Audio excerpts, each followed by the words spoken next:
This is Josh Bycer from GameWisdom.com. Hope you enjoy this Critical Thought, your daily discussion on game design.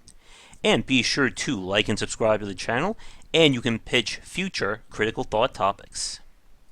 Alright, everybody, before you get going with today's Critical Thought, just want to let you know if you are watching this on February 20th, Monday, we're only having a special live Perceptive podcast tomorrow night. That will be Tuesday the 21st around 8 EST. I'm going to be talking to a friend of mine who's working on his first game. The game, I believe, is called Bullock, and we're going to have a lot of fun on Twitch. So be sure to stop by, ask any questions, and that will be up in recorded form here on the channel in a few days. But let's get to today's topic. We're going to be talking about branding and what it means for game development as well as for marketing purposes. And this is one of those topics that there's a lot to cover here.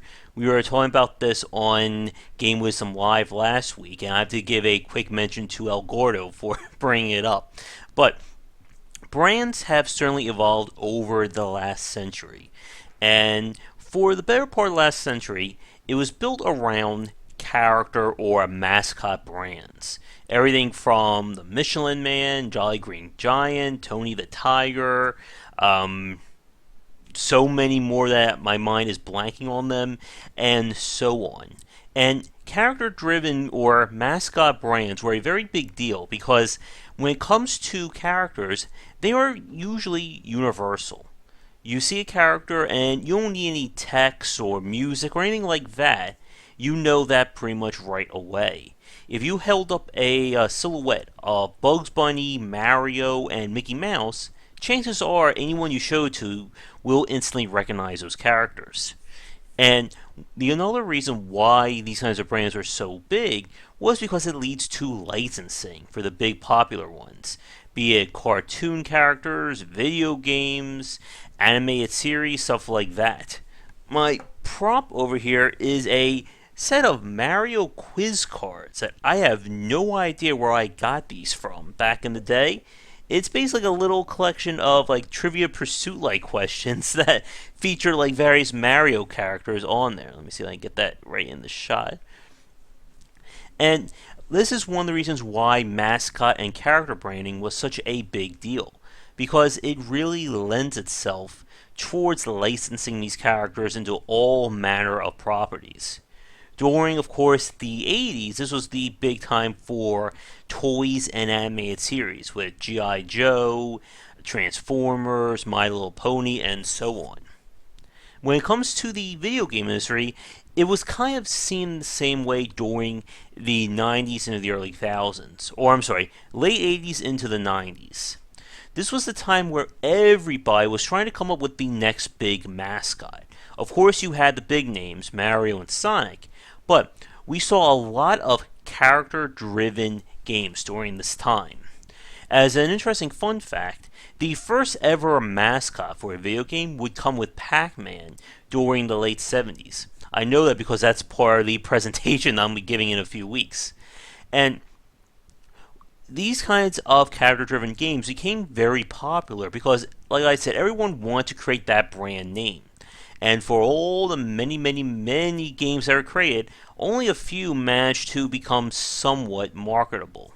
There's, of course, the example of Earthworm Jim, and unusually, Bubsy the Cat actually got a cartoon series, along with Battletoads. But let me adjust this just a little bit there. It feels like I'm like off-centered a little bit. I'm not sure why. But as I was saying, when it comes to the 90s, these kinds of character-driven games became the norm, and just like it did with the mascots of other marketing and brands during the last century, a lot of the branded or characters that came out during this time sort of became cemented in our game culture. Everyone from Samus Aran, Solid Snake, Lara Croft, of course Mario and Sonic, Spyro the Dragon, and so on. Now, interestingly, Crash Bandicoot was an interesting invention. When the PlayStation 1 was released, it was developed by Naughty Dog, and a lot of people basically took to Crash Bandicoot as being the quote-unquote Sony mascot, even though it wasn't directly owned by Sony, but developed by Naughty Dog. And Crash Bandicoot kind of stuck for quite a bit. I'm not actually sure if we ever got a quote unquote official mascot for Sony. There's been a lot of Sony exclusive characters, again, like Kratos, Solid Snake for a time, and all those characters were featured in that PlayStation Smash Brothers game. But nothing that was considered on the same scale in terms of recognition and marketability as Mario and Sonic. Now, as we entered the last decade, things started to change when it came to marketing and this kind of branding. For many video game characters, it began to shift away from character driven games and became more focused on properties and the branding of studios.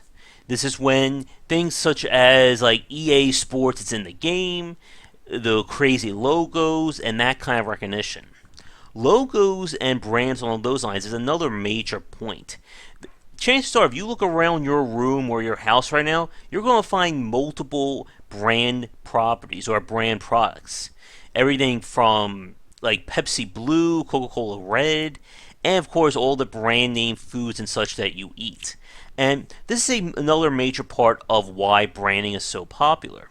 And that's because brands give that sense of security. You know you're not going to buy some random thing that you have no idea who made it. You're going to buy a brand name like Tide, Bounty, or cars like Ford, Toyota, etc.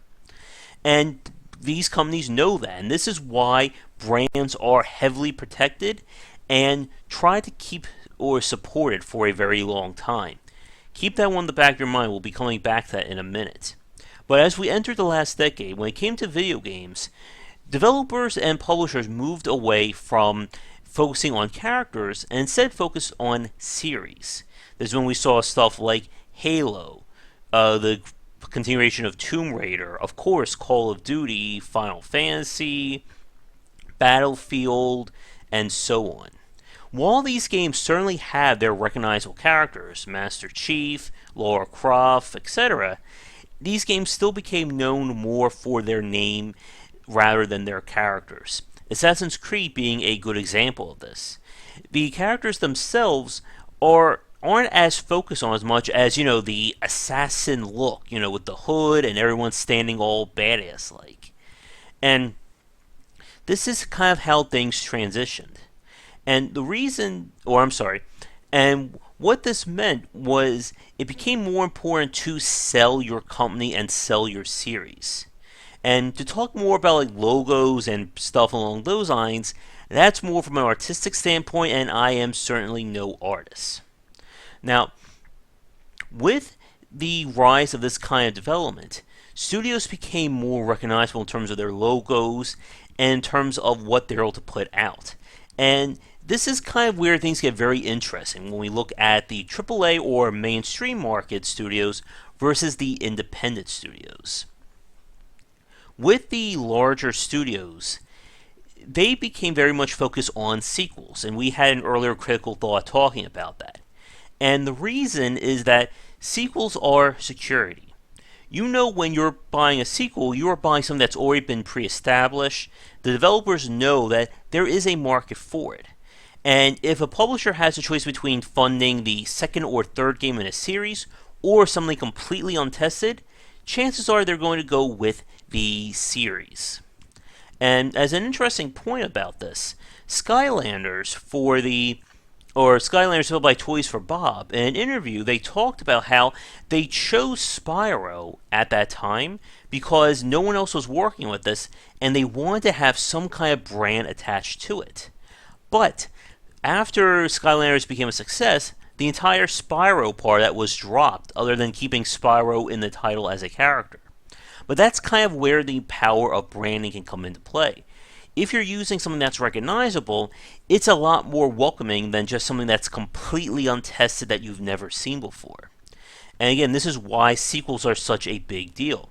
Because it's easier to sell someone the third, fourth, and fifth title in the series rather than hoping and pleading that someone will like your completely brand new game. But getting back to what I was just saying regarding indie and AAA, one of the things that's very interesting about independent developers, and I know we've touched on this in an earlier critical thought, is that many indie developers tend to do everything they want in a single game. Like, they rarely put out sequels in the large sense of the scale. And what that means is that independent studios, while they still use branding, it's more from a studio or culture perspective rather than a game. If you look at companies like Team Meat, for instance, they went from the brutal platforming of Super Meat Boy to the crazy roguelike of The Binding of Isaac. Arcane Games have done a multitude of different games in the strategy and puzzle genre. There's, of course, stuff my mind is blanking on because there's just so many different indie games out there. And a really good example, here's one, Renowned Explorers and Ruse by Abbey Games. Two completely different genres and designs. And what happens is that for a lot of independent developers, they become more known about their reputation and their quality rather than about a specific game or genre. A really good case in point of this would be Clay Entertainment, who have really become one of my favorite indie studios to keep an eye on over the last few years. They've gone from making the cute puzzle game Eats to a brutal 2D game Shank. Then they did the Tim Burton-esque survival game Don't Starve. Then the stylized turn-based stealth Invisible Ink. And now they're working on the space based version of Dwarf Fortress with Auction not included. And again, these games are completely different from each other. You're not going to be seeing similar elements of Don't Starve in Invisible Ink or Eats in Auction not included. And people are fine with that. And that's kind of a very interesting point because the studios themselves become a brand that you can trust. I know, for instance, that the next game from Stardew Valley's creator, everyone's going to be keeping an eye on that after everyone fell in love with Stardew Valley. Likewise, I'm going to be keeping an eye out for the next game from Abbey Games, Arcane Games, and again, all the games I just probably picked up on the Humble Bundle that I'm still trying to go through. But with that said, though, you do run that risk. When you're focusing on a studio or something major as a brand, this can become a double-edged sword. And there's definitely a lot more to talk about, and I hope we can get through this in the next 8 minutes. When your studio becomes a brand, it basically means you're walking a tightrope. If you screw up your brand when it's your studio or your company, it can become almost impossible to recover from that.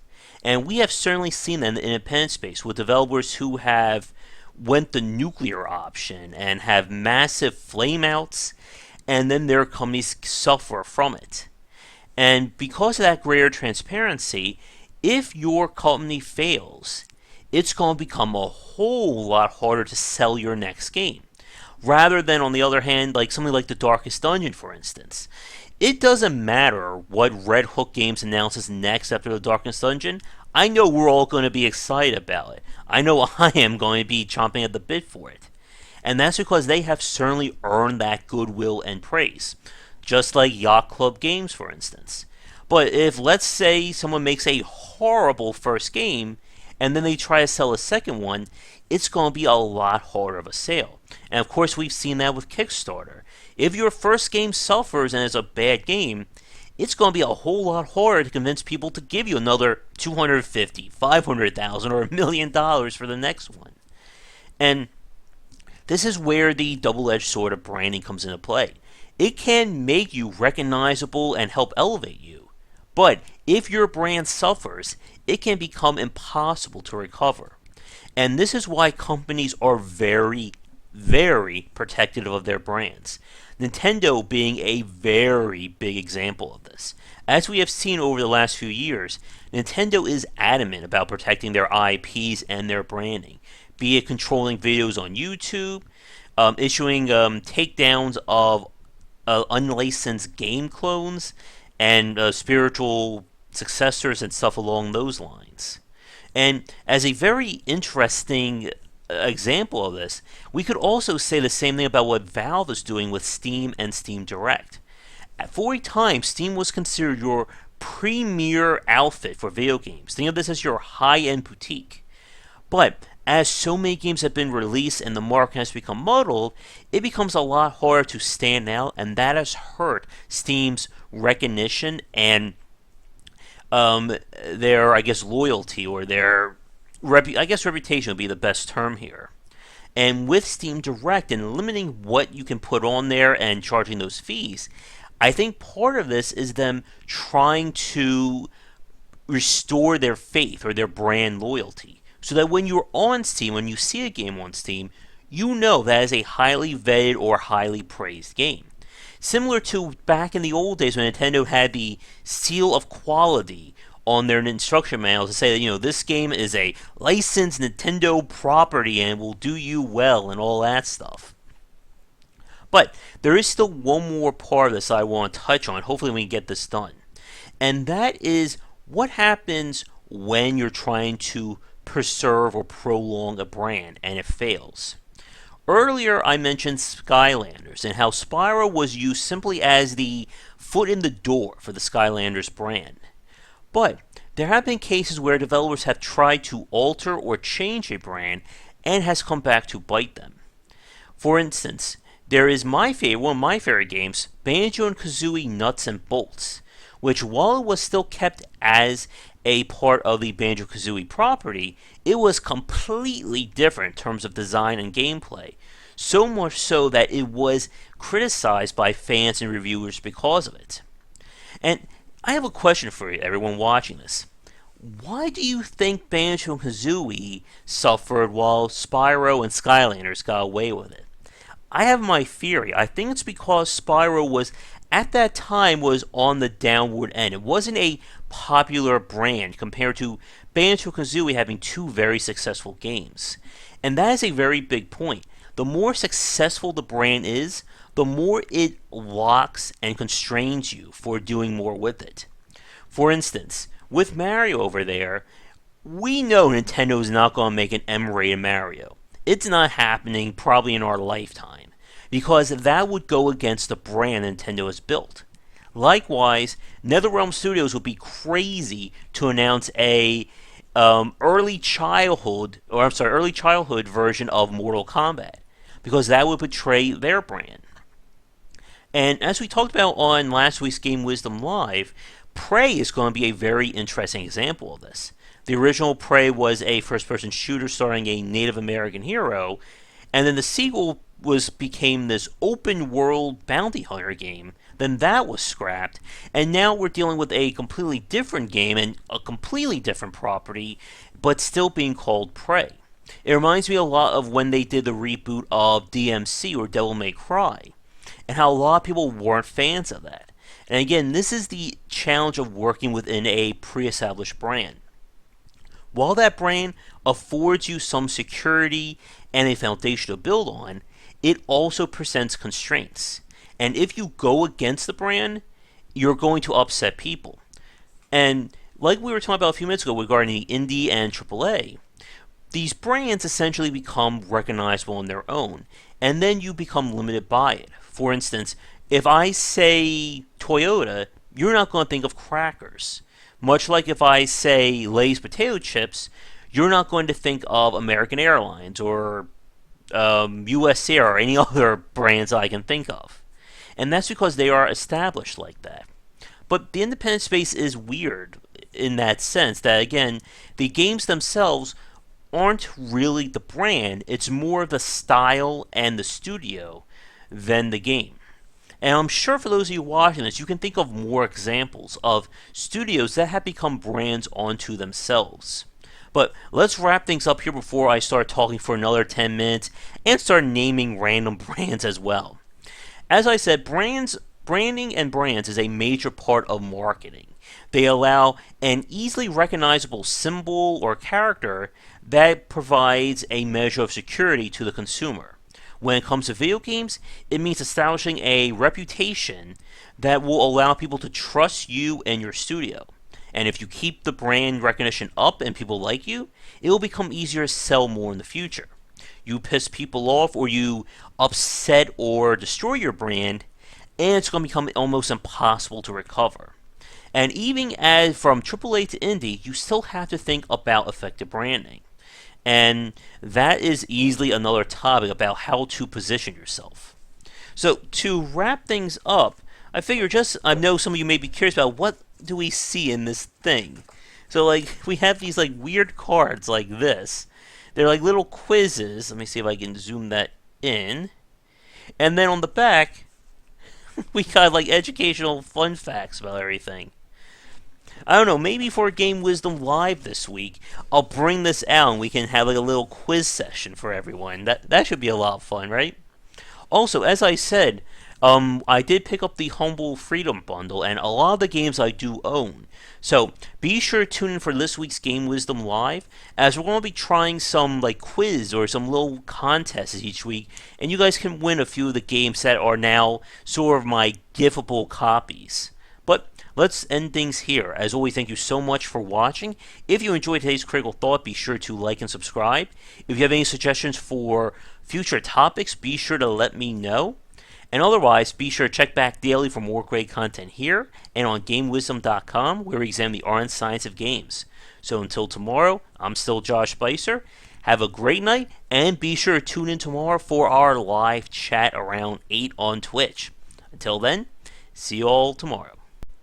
Thank you so much for watching this video. If you enjoy it, be sure to like and subscribe to the channel, and of course share with your friends. It always helps out.